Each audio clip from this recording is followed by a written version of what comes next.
Здравствуйте, друзья! С вами Эксперт Пресс, и сегодня я поделюсь с вами опытом владения камерой Nikon D780, и в частности опытом видеосъемки на эту камеру. Напомню, что я профессиональный полиграфист да печатник, а что касается фото, тем более видеосъемки, то я обычный любитель, снимаю своих близких и знакомых для души, и никак это не монетизирую. Те, кто смотрел мой короткий ролик по возможности видеосъемки на любительскую фотокамеру Nikon D7000 с профессиональным объективом, наверняка отметили существенные недостатки этой камеры. Во-первых, в условиях комнатного освещения камера фокусируется с проблемами и не только медленно, но и часто промахивается с первого раза и периодически юзает фокусировку туда-сюда. Это на статичных объектах. 17. 17, забыл на сколько. У него постоянная диафрагма 2,8. У этого 2,8 на коротком конце.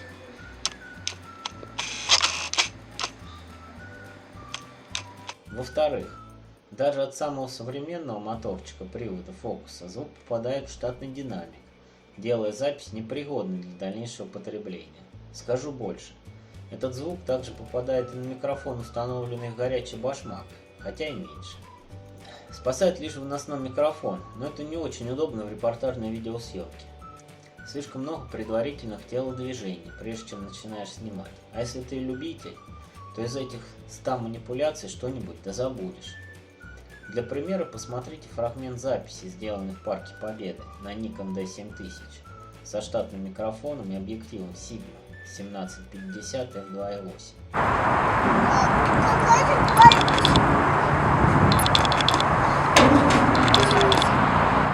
И если картинка для домашнего видео норм, то звук, увы и ах. Вывод. Nikon D7000 пригоден лишь для статической съемки в условиях уличного освещения, либо для съемки с постоянным фокусным расстоянием, или с выносным микрофоном, но это уже студия. А что же профессиональный Nikon D780? Рекламный ролик, распространенный производителем, обещал много вкусностей, но верить рекламе в наше время – это еще глупее, чем верить цыганке-гадальщице. И действительно, профессиональные обзорщики быстро обнаружили, что Nikon D780 сочетает в себе зеркалку Nikon D750 с некоторыми улучшениями, а режим Live View и матрица полностью позаимствованы от беззеркалки Nikon Z6, но с одним исключением. В Nikon D780 нет механизма оптической стабилизации матрицы. Из обзоров, правда, сложно понять, для каких целей, вернее, на каких задачах работает эта стабилизация, на фото или на видеосъемке. Совершенно очевидно, что это не одно и то же. Понятное дело, что производитель говорит, что на всех режимах. И действительно, в объективах с байонетом Nikon Z нет встроенной оптической стабилизации, как в объективах Nikon F. Но повторимся, что в данном вопросе полагаться на рекламу занятие неблагодарное. Впрочем, альтернатив немного. Получается, что Nikon D780 состоит из двух полноценных фотоаппаратов, зеркалки без зеркалки. Понятно, что видеосъемку можно осуществлять лишь в режиме Live View, и здесь возможности Nikon D780 существенно выше практически всех зеркалок бренда, вышедших ранее него. В этом режиме фокусировка может осуществляться по всей площади кадра, по 273 точкам.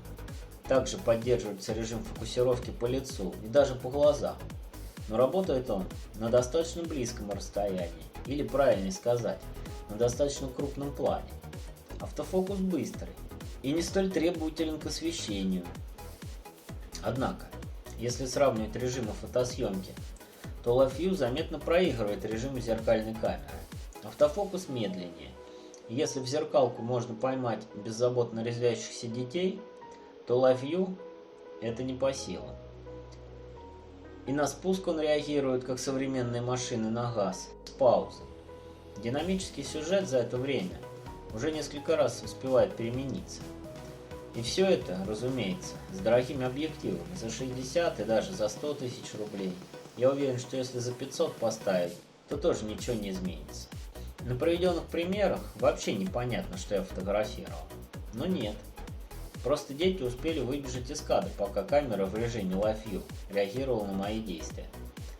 Можно, конечно, предположить, что в помещении было недостаточно света, но тоже нет. Вот примеры снимков с этого же мероприятия, но уже в режиме зеркалки.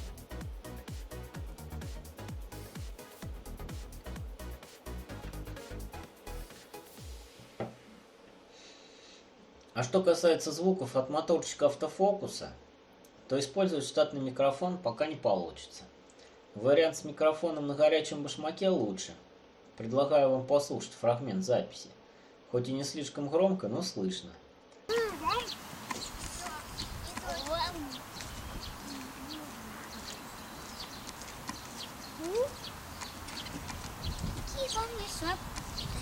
Для домашнего видео, пожалуй, сойдет. Но фотик-то профессиональный. Продавать такое стыдно. Чтобы звуки не попадали на запись, следует отставлять микрофон минимум на метр от объектива. Улучшение только в том, что автофокус работает четче и реже промахивается, и практически нет этого бесконечного юзания. Ну и к освещению Nikon D780 меньше требований. Однако снимать динамичное видео на Nikon D780 не получится. Еще раз, снимать динамичные фото в режиме зеркалки на Nikon D780 можно и даже нужно. Для этого он создан. А вот видео лучше ограничиться средней динамикой. Ну и самое главное. А что со стабилизацией? В режиме видеосъемки ее нет. От слова совсем. Как известно, объективы с байонета Nikon F имеют встроенную оптическую стабилизацию. Но она работает только для фото. В видеосъемке она не активна. Зафиксировать камеру в возвращенном режиме – занятие весьма сложное и требует отработки сложных навыков. Иногда у меня получалось. Но если появляются эксклюзивные кадры, как, например, когда я встретил лисенка в Ленинских горках, то начинаешь нервничать, и удержать камеру не получается. Правда, некоторые блогеры даже специально используют эффект трясущейся камеры. Типа это добавляет динамики видео. Но я не сторонник клипового мышления.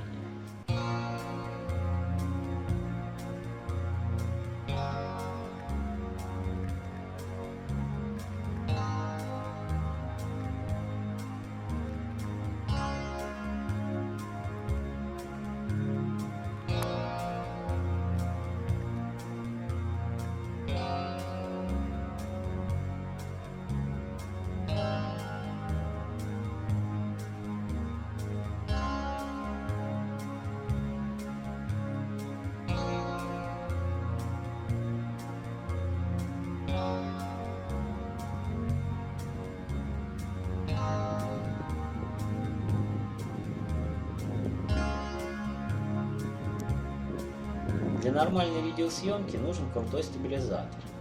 Это можно увидеть или услышать практически от всех операторов известных видеоблогеров, например, автообзорщиков. Еще один аспект – дрожание рук. Он проявляется при большом физическом удалении объекта.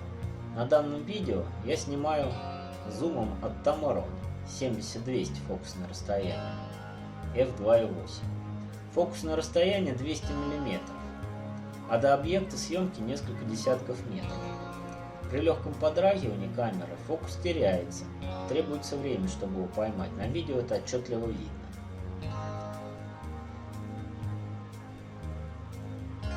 Стоимость полупрофессиональных или профессиональных стабилизаторов ныне варьируется в районе 40-50 тысяч рублей, но есть штуки покруче, в районе 100 тысяч.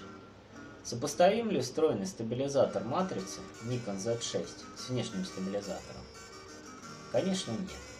Поэтому его отсутствие в Nikon D780 не критично. Даже наоборот, если нужно расширить возможности до профессиональной видеосъемки, то просто докупаем нужное железо. Заметьте, не новую камеру со всеми прибудами, а только необходимое железо. Коротко пройдусь по режимам видеосъемки в Nikon D780. Камера может снимать в режиме 4К 24 и 25 кадров в секунду. И в HD режиме от 24 до 120 кадров в секунду. Также есть режим замедленной съемки. Замедление возможно вплоть до 5 крат. Однако при замедленной съемке звук не пишется. Что касается замедления, то 5 крат это не очень медленно, но дрожание камеры в этом режиме незаметно. Еще одна особенность.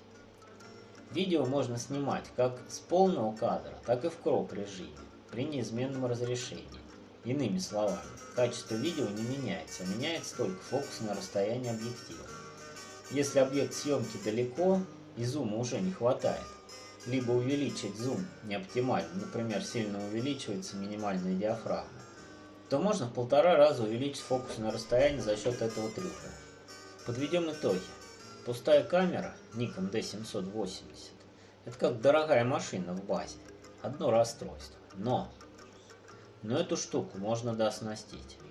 Дооснастить согласно вашим запросам и сделать из нее достаточно навороченную вещь. Я бы сказал, крутого монстра. Одну и ту же камеру можно использовать и как бескомпромиссную зеркалку, и как продвинутую видеокамеру. Дорого? Дорого. Зато не надо каждый раз все покупать с нуля. Ведь пока никому не удалось опровергнуть правило: скупой платит дважды, тупой трижды, а лох платит всегда.